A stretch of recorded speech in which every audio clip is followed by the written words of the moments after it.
Toute cette semaine, nous sommes à l'hôtellerie du Prieuré chez Didier Soulier. On va réaliser la deuxième recette de cette semaine. Donc, tu es parti sur du céleri. Un risotto de céleri rouget. Ok. Et magret de canard. Magret de canard.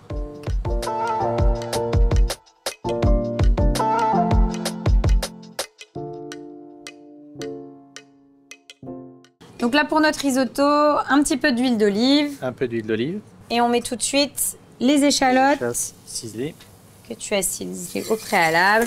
De toute façon, là, c'est un risotto de céleri, mais c'est le même principe qu'un risotto. Oui. Donc on reste. Sauf qu'on a remplacé notre riz par du céleri. Le céleri, il est coupé en brunoise. Oui, l'équivalent finalement des grains de riz. Des grains de riz. Et ensuite, tu ajoutes les petites herbes aromatiques. Une feuille de laurier et du thym, pour les petites herbes aromatiques et donner du goût à notre risotto de céleri. Donc là, on déglace avec un petit peu de vin blanc. Donc là, tu mets le fond blanc. Ton fond blanc. On a passé, j'en rajoute un petit peu. Oui. Et ensuite... Ensuite, on a fait un petit couvercle, un petit disque en papier. Là, l'idée, c'est quoi? Tu veux une espèce de petite cuisson un peu à l'étouffer, on va dire ça comme ça? Oui. Je sais pas. Oui, c'est ça. C'est pour protéger en partie la cuisson. D'accord. Et ce qui permet aussi, c'est d'avoir toujours le céleri, la cuisson du céleri en visuel. D'accord. S'il y en a un couvercle dessus ou quelque chose, on voit moins. Donc là, on part pour combien de temps, Didier? Là, on part à peu près pour un quart d'heure, 20 minutes, tranquille. On laisse cuire tranquillement. Oui. Donc, on est, pour gagner un peu de temps... T'en as préparé d'avance. Celui-là, je mets de côté, on laisse laisser cuire, on l'utilisera après. Pour le service. Pour le service, il n'y a pas de problème. Ce soir, ça sera utilisé, il n'y a pas de souci. Hop. Et donc là, après 15-20 minutes, ça donne ça. Donc, on a notre céleri. Donc, on a presque plus de jus. Oui. C'est comme ça qu'on peut se dire qu'on est quasiment arrivé en fin de cuisson. De toute façon, on le voit à la couleur, clairement. Oui. Et puis, effectivement, on n'a quasiment plus de bouillon. Plus de bouillon. Donc, on rajoute un petit peu de crème maintenant. D'accord. Donc là, on finalise notre risotto. On finalise le risotto. Donc, un petit peu de crème. Un peu de crème. Pour apporter cette fameuse onctuosité. Alors, pour ceux qui aiment, peuvent rajouter le parmesan. Oui.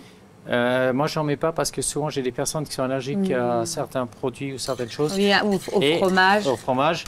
Et bon, après, le parmesan, il dénature aussi un peu le goût du céleri. Un peu. Toi, tu es parti effectivement sur un principe où tu n'ajoutais pas le parmesan, mais à la maison, si vous avez envie de l'ajouter pour la touche de gourmandise, c'est possible. On va rajouter quelques éclats de magret fumé. Donc du magret fumé. À défaut d'avoir du parmesan, Didier, il ajoute quand même du magret.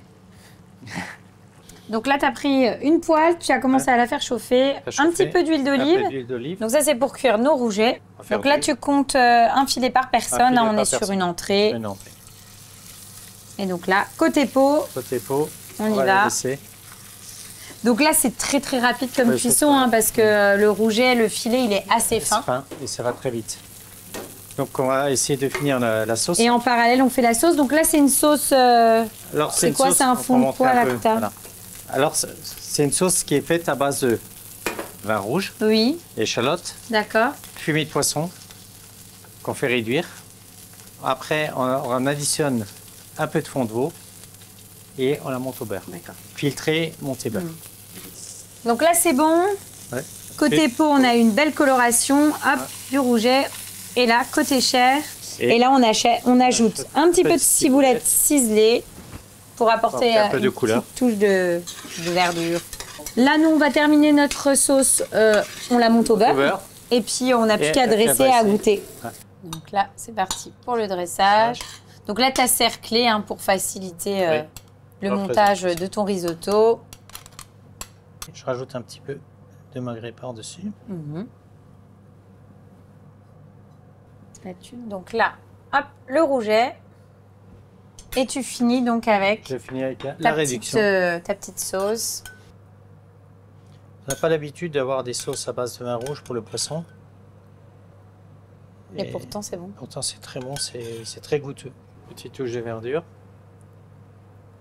La petite touche de déco qui va bien, avec le croustillant. Et on goûte? Et on va goûter. On y va, on goûte? On y va. Allez, c'est parti. C'est parti. C'est divin. En fait, c'est très très bon l'association avec le magret fumé et le rouget. Et ce qui est sympa, c'est ce que tu me disais tout à l'heure, la sauce au vin blanc, au vin rouge, pardon, elle est vraiment divine. Ouais. Je trouve que ça se... Ouais, ça se marie vraiment bien parce que quand tu l'as dressé, tu as dit qu'effectivement c'était assez rare d'utiliser une sauce comme ça au vin rouge. Et j'aime vraiment bien l'association. C'est vraiment top. Et puis mine de rien, le risotto, bah, l'avantage de le faire au céleri, ça allège un peu les choses quand même, mais ça reste gourmand. Puis c'est sympa, je trouve, d'utiliser un légume. Tu vas faire que du légume, c'est sympa. Donc non, c'est une belle deuxième recette. Alors, qu'est-ce qu'on va faire pour la troisième recette? La troisième recette, on va faire un Himalaya. D'accord. Donc on va voyager un petit peu. Ok.